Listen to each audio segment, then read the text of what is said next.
अस्सलाम वालेकुम नाजरीन, मैं हूं फरीद रईस और आप देख रहे हैं प्रोग्राम और फराज और या मकबूल जान के साथ। नाजरीन, आज जिन मौज़ूआत के ऊपर हम गुफ्तगू करने के लिए जा रहे हैं उसमें सबसे पहला मौजू हमारे पास होगा जिसमें तालिबान के हवाले से कि वो अस्करी जंग जो जीत गए हैं, अब जो बायकॉट उनका हुआ है उसके हवाले से उनको माशी चैलेंजेस दरपेश हैं। ये माशी चैलेंजेस वो किस तरीके से इसको पूरा करेंगे और इसी के साथ साथ हम इस चीज़ के ऊपर भी बात करेंगे, पाकिस्तान के ऊपर ख़ास तौर के ऊपर भी बड़ी चैलेंजेस का पाकिस्तान को सामना है और करना पड़ रहा है। और ऐसी सूरत हाल में न्यूजीलैंड की जो टीम वापस गई है, अब भी उसकी बाज़गश्त सुनाई दे रही है, अब भी उसके ऊपर बयानबाजी भी चल रही है, अपोजिशन भी इस पर बात कर रही है, इसको सियासत का हिस्सा बनाया जा रहा है। इस पर हुकूमत की जानिब से क्या मौक़िफ़ सामने आ रहा है, इस पर भी बात करेंगे और इस सारे सूरत हाल के ऊपर गुफ्तगू करेंगे और यह मकबूल जान साहब से। दूसरा मौजू हमारे पास है नाज़रीन, पाकिस्तान के जो अस्पताल हैं जो जिसमें तमाम हुक्मा हैं और तबीब जो हैं उनके जो वैकेंसीज हैं उनको ख़त्म करने के हवाले से ये खबरें गर्दिश कर रही हैं। और ये भी आपको बता दी यहाँ पे कि कमो बेश पंजाब हुकूमत की जो primary and secondary health department ने सरकारी अस्पतालों में अतबा की 140 के करीब खाली असामियों पर तवील अरसे से भर्ती ना होने की वजह से उन्हें ख़त्म करने की समरी तैयार की गई है। ये एक बात आपको बता दें, हकीकत एक जो फैक्ट है वो WHO के जायज़ों के मुताबिक पाकिस्तान की 70% आबादी मकामी तरीक़ा इलाज से इस्तेफादा करती है और आलमी इदारा सेहत मसला सेहत को हल करने के लिए मकामी तरीक़ा इलाज के फ़रोग़ पर जोर देता है। तो इसके ऊपर बात करेंगे, वजूहात क्या है, एक बार फिर ये कोशिश क्यों की जा रही है कि इस तरीक़ा इलाज को जो है वो ये वैकेंसीज ख़त्म की जाए, क्योंकि दुनिया में तो रवायती तरीक़े इलाज पर भरोसा बढ़ रहा है लेकिन हमारे यहाँ उल्टी गंगा। और तीसरा मौजू जिसके ऊपर बात करेंगे हम वो एक उर्दू को सरकारी ज़ुबान के तौर पर राज न करने पर वफाकी हुकूमत से जवाब तलब कर लिया गया है। और सुप्रीम कोर्ट ने 2015 में उर्दू को सरकारी ज़ुबान के तौर पर राइज करने का हुक्म दिया था। वफाकी हुकूमत को उर्दू को सरकारी ज़ुबान के तौर पर नाफिज करने में नाकाम रही है। तो इसके ऊपर बात हम करेंगे, लेकिन इससे पहले कि हम अपने पहले मौजू की तरफ चलें, इसी से मुतालिक जैसे हमने आपको बताया, वफाकी वज़ीर दाखिला Sheikh Rashid Ahmed New Zealand cricket team के वापस जाने के हवाले से क्या कहते हैं, पहले आपको ये दिखाते हैं। कर रहा है खास तौर पर इंडिया ने पिछले एक महीने से, क्योंकि जो अफगानिस्तान में उसकी सुबकी हुई है और जो उसकी मायूसी हुई है उसको, और उसका सारा मास्टर प्लान नाकाम हुआ है, उसका सारा मलबा पाकिस्तान पे डालना चाहता है। इतनी न्यूजीलैंड में फोर्सेस नहीं होंगी जितनी पाकिस्तान ने न्यूजीलैंड की टीम के लिए सिक्योरिटी मुहैया की। ये 5 नेशंस की जो खबर चलाई जा रही है, ये उस वक्त कहाँ थे जब 4 दिन से वो वहाँ प्रैक्टिस कर रहे थे। न्यूजीलैंड की टीम का इल्ज़ाम हमारे पे अपोजिशन और दूसरे लोग दे रहे हैं। शीशे के घर में बैठ के शेख रशीद या वजारत दाखिला पर पत्थर ना मराएं, बराए मेहरबानी। वफाकी वज़ीर दाखिला शेख रशीद की आपने बात सुनी यहाँ पे, और ये साहब जरा ये बताइएगा, एक तो हुकूमत की तरफ से जो बातें आ रही हैं वो हैं, फिर अपोजिशन इसको जो है वो इस बात को सियासत के तौर पे भी ले रही है, इसको सियासी मकासद के तौर पे इस्तेमाल कर रही है। आखिर ये जो हो क्या रहा है, कौन से ममालिक है जिनका गठजोड़ बन रहा है, और क्या ये कोई पहली और आखिरी मर्तबा है या फिर आइंदा चल के पाकिस्तान को इस तरह के चैलेंजेस का मजीद सामना करना पड़ेगा? देखिए, इस पूरे का पूरा जो सिनेरियो है जिसको शेख रशीद साहब ने बड़ी आसानी से 2 फिक्रों में ख़त्म कर दिया, इसका एक मुकम्मल तौर पर सिनेरियो है जिसके बारे में तकरीबन 1.5 साल पहले से मैं चीख रहा था। और मैं कह रहा था कि अमेरिका जब भी किसी मुल्क से निकलता है तो वो एक स्केप गोट ज़रूर बनाता है, क्योंकि उसने अमेरिका ने अपनी तमाम कौम को ये बताना चाहता होता है कि हम तो बड़ी सुपर पावर थे, हमारे खिलाफ एक साजिश हुई है और किसी न किसी पड़ोसी मुल्क ने साजिश की है जिसकी वजह से ये हुआ है। जब वो वियतनाम से इसी तरह नाकाम होकर निकला था तो कंबोडिया के साथ उसने यही किया था और कंबोडिया पे उसने बम डाल मार मार के कंबोडिया का असर कर दिया था और ये बहाना बनाया था कि कंबोडिया से ये जो खैमरूज हैं वो इनकी मदद करते थे, तब हम जंग हार रहे हैं, वरना अमेरिका की तो माइट बहुत बड़ी है। एक तो ये देखिए कि उनको अपना इमेज वहाँ बिल्ड करना है। दूसरी सूरत हाल ये थी कि उनको जिस तरह की अफगानिस्तान में शिकस्त हुई है, ज़िल्लत आमेर, इसका उन्होंने तसव्वुर नहीं किया था। उनके 2 बुनियादी तौर पर थे जिनके ऊपर उनका भरोसा था। एक पर था उनका हिंदुस्तान, जिसके बारे में उन्होंने गुज़श्ता तकरीबन 7-8 साल से ये सोचा हुआ था कि इसकी फ़ौजें यहाँ आ जाएंगी और वो हमें रिप्लेस कर लेंगी। और दूसरा उन्होंने ये सोचा हुआ था कि जिन 3 लाख लोगों को हमने ट्रेंड किया है, हमने कोई 60-70 अरब रुपये का असला दिया है, उनको पूरे का पूरा इंटरनेशनल सिनेरियो बिल्टअप किया है, जिसके अंदर उनको पूरी असिस्टेंस शामिल है, लॉजिस्टिक असिस्टेंस शामिल है, सेटेलाइट की। वो फौज जो है इन 60,000 तालिबान को खुद बखुद ख़त्म कर देगा। मुसलमान की लड़ाई होगी और सारा मीडिया चीखेगा, ओ मुसलमानों के गले काट रहे हैं। हालांकि वो तो अमेरिका के बनाए हुए लोग थे, वो तो मुसलमानों से भी बदतर थे जो उनके साथ थे, लेकिन उनका ये बार भी खाली गया। अब हुआ ये है कि उन्होंने साइमल्टेनियसली नवंबर 2019 में एक कंटेनमेंट ऑफ चाइना का प्रोग्राम बिल्ड किया था, जिसमें क्वाड जिसको कहते हैं, जिसमें इंडिया, उसके बाद ऑस्ट्रेलिया और उसके बाद जापान और साथ साथ वो था अपना अमेरिका उसका हिस्सेदार था। इस क्वाड के तहत हुआ ये था कि उन्होंने सबसे पहले ये किया था कि इंडिया और चाइना की थोड़ी सी एक खास लेवल पे पोंगयांग जो है उनकी लेक, उसके ऊपर लड़ाई करवाई, जो उनको अंदाजा हुआ कि ऐसी सूरत हाल बिल्टअप नहीं हो रही। अब होना यह था कि आगे उसको लेके कैसे चलें।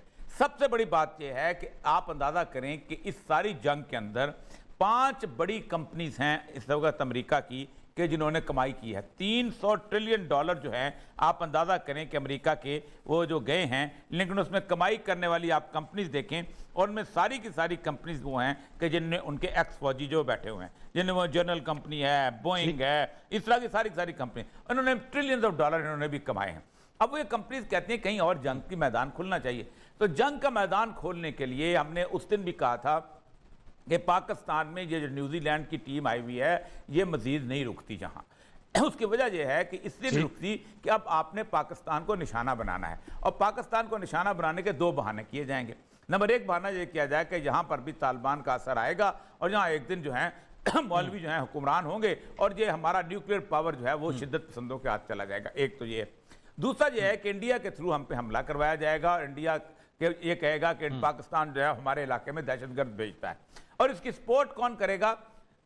अमेरिका, इसकी सपोर्ट करेगा जापान, इसकी सपोर्ट करेगा अपना ऑस्ट्रेलिया, और ये पूरी की पूरी क्वाड की, अब तो ताइवान भी साथ में ला लिया।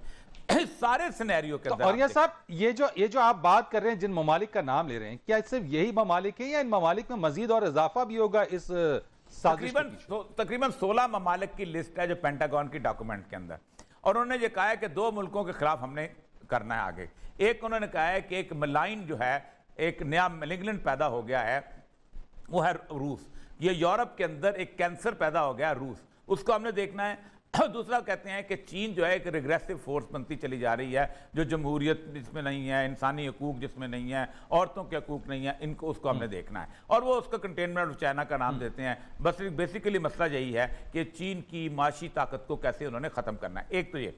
अब तालिबान के साथ क्या हुआ है देखिए, मैं एक बात बताऊं, पाकिस्तान को भी और मुस्लिम उम्मा को मैं एक बहुत बड़ी रिक्वेस्ट करना चाहता हूं कि देखें, तालिबान जो थे वो किसी की मदद से नहीं जीते, अस्करी कुव्वत के तौर पे जीते थे। 60,000 लोग थे, अल्लाह तबारक व तआला ने उनको वहां पर फतह दी, उन्होंने अस्करी तौर पर जीत लिया। अब वहां पर तालिबान जो हैं एक किस्म के शेब अबी तालिब में घुस गए हैं, यानी जिस तरह रसूल अकरम सल्लल्लाहु अलैहि वसल्लम पर पूरी दुनिया ने, मक्के के लोगों ने, कबाइल ने मिलकर उनके ऊपर नातका बंद कर दिया था, और वो एक शेब अबी तालिब, तालिबान के साथ भी पूरी दुनिया ने उनका नातका बंद कर दिया है कि ना हम तुम्हें पैसा देंगे, ना हम तुम्हें रोटी देंगे, ना हम तुम्हें खाना देंगे, ना हम तुम्हें कपड़ा देंगे, और मुस्लिम उम्मा भी उसके अंदर शामिल है। और इसके साथ होता यह है कि जब माशी नाकाबंदी की जाती है तो उसके साथ साथ आपकी सफारती नाकाबंदी खुद हो जाती है, यानी कबीले वाले आपसे बोलते नहीं। वही कैफियत अब यहां पर है। अब एक बात याद रखें कि तालिबान इससे भी निकल जाएंगे, लेकिन 57 मुल्क और 1 अरब 50 करोड़ के करीब जो मुस्लिम उम्मा है, आप सोचें कि इनके मुंह पर कालक मली जाएगी। कि आप खुद सोचें कि आप देखें, आप यूक्रेन में एक बंदा जो है मिलिट्री डिक्टेटर आता है, आप हुकूमत तस्लीम कर लेते हो। आप दुनिया में मुशर्रफ की हुकूमत आप तस्लीम कर लेते हो, याह्या खान की हुकूमत आप तस्लीम कर लेते हो, अयूब की हुकूमत आप तस्लीम कर।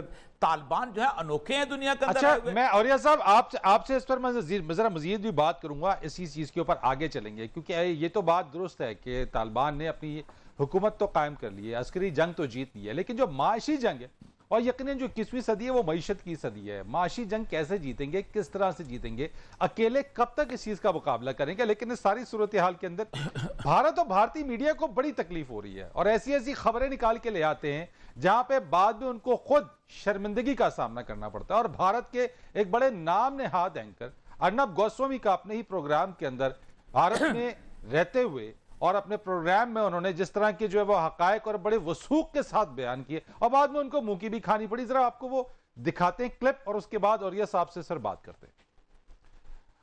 اوریہ صاحب، ارنب گوسوامی بڑے وثوق کے ساتھ بتا رہے تھے کہ وہ یہ بھی بتا سکتے ہیں کہ کیا کچھ کھانے میں آرڈر کرایا تھا اور پھر اس کے بعد ہم نے دیکھا کہ انہیں منہ کی کھانی پڑی ہے.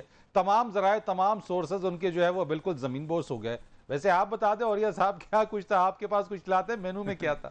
دیکھیں، پہلی بات تو یہ ہے کہ یہ انڈیا کی اور پاکستان کی جو جنگ ہے یہ اس قسم کی چل رہی ہے، ہم حقائق پہ غور نہیں کر. میں ایک بات بتاؤں آپ کو، 5 سال طالبان باقاعدہ وہاں پر انہوں نے حکومت کی ہے اور انہوں نے اسی طرح کی صورتحال میں حکومت کی ہے اور انہوں نے اپنے آپ کو باقاعدہ معاشی صورتحال سے نبردآزما کیا اور لڑائی. میں آپ کو سمپل چھوٹی سی بات بتاؤں کہ اس وقت 11 بڑے شہر ہیں جو کہ کابل ہے، قندھار ہے، ہرات ہے، مزار شریف ہے، قندوز ہے، جلال آباد ہے، تالکان ہے، پل خمری ہے، چاریکار ہے اور لشکرگاہ ہے، شبرغان، غزنی، خوست، سرائے پل اور یہ اس طرح اپنا مہت الرام جو ہے. یہ جو 10-11 شہر ہیں، ان کی جو اربن آبادی ہے نا، اس کو تھوڑا سا لک آفٹر کرنا ہوتا ہے اور جس کے اندر آپ وہاں پر وہ اس کو دیکھنا ہوتا ہے، جس کے لیے آپ کو تھوڑی سی پیسے کی ضرورت ہوتی ہے. گاؤں کی آبادی جو ہے وہ صرف نمک خریدنے اور مٹی کا تیل لینے کے لیے وہاں جاتی ہے. اس کو کسی 2 چیزیں ہوتی ہیں حکومت کے لیے: حکومت لا اینڈ آرڈر ٹھیک کر لے، حکومت انصاف ٹھیک کر لے. یہ بیسیکلی ریاست کی وجہ تخلیق ہے. لوگ اپنے یتیم بھی خود پالتے ہیں، اپنا اناج بھی خود اگاتے ہیں، اپنی زندگی کے معاملات بھی خود ٹھیک کرتے ہیں، اپنے حکیم سے دوائی بھی خود لیتے ہیں، یہاں تک کہ لوگ اپنی سڑکیں تک خود بناتے رہے ہیں. یہ جو پاکستان انڈیا کی جو سب سے بڑی سڑک ہے، جرنیلی سڑک، یہ لوگوں نے بنائی تھی. بلوچستان میں چلے جائیں، 300 فٹ گہری جو ہیں اپنا وہ جو کاریزیں کھولتی ہیں، پبلک کھولتی ہے، اس کو مینٹین کرتی ہے. اسٹیٹ کے پاس تو لیکن اوریہ صاحب پھر بھی معیشت کے لیے پیسہ تو ضروری ہے نا. کچھ معیشت کا پیسہ انٹرنل، اس کو چلانے کے لیے تو ضروری. آپ انٹرنل ہوتا ہے، آپ ڈالر چباتے نہیں ہیں. پیسہ آپ کہاں خرچ کریں گے اگر آپ کی معیشت اندر موجود ہے؟ دیکھیں، مسئلہ سمجھ ہے، آپ کو صرف پیٹرول کے لیے ان چیزوں کے لیے ہوتی ہے. وہ اس وقت افغانستان سے، آپ اس وقت پاکستان سے $1 ارب جو ہے وہ جا چکا ہے وہاں پر سمگل ہو کے، کیونکہ پاکستان کا ڈالر مہنگا ہو گیا، وہاں پر سستا ہو گیا، وہاں پر جا رہا ہے. اور آپ کی جو ہے جب ایکسپورٹ بل بڑھا ہے وہ افغانستان کی وجہ سے بڑھا ہے. تو افغانستان میں کہاں سے یہ ڈالر آ رہا ہے؟ اوپن مارکیٹ میں آپ کا ڈالر ہوتا ہے. 70-75 سال روس اوپن مارکیٹ سے ڈالر خرید کے روس چلتا رہا ہے. پورے کا پورا چائنیز اکانومی چلتی رہی ہے، کوریا چلتا رہا ہے. یہ کس کو بیوقوف بنا رہے ہیں؟ ایک بات یاد رکھیں، پاکستان جتنی جلدی ہوتا ہے افغانستان کو تسلیم کر لے، اس کو، یہی ہمارے لیے بہتری ہے. اسی میں ہمارے پر اللہ تبارک و تعالیٰ کا کرم اور رحم ہو سکتا ہے. اگر ہم نے امریکہ کو دیکھتے رہے، ہم باقی ملک کو دیکھتے رہے، اللہ نے طالبان کی پہلے بھی مدد کی. میں 20 سال پہلے چیختا رہا کہ وہ جیتیں گے. میں آج لکھو، اللہ کی مدد ان کے ساتھ ہے. وہ عسکری محاذ جیت چکے، وہ یہ محاذ بھی جیتیں گے اور تمہارے منہ پہ جوتیاں پڑیں گی جو انٹرنیشنل فورسز ان کو روک رہے ہیں.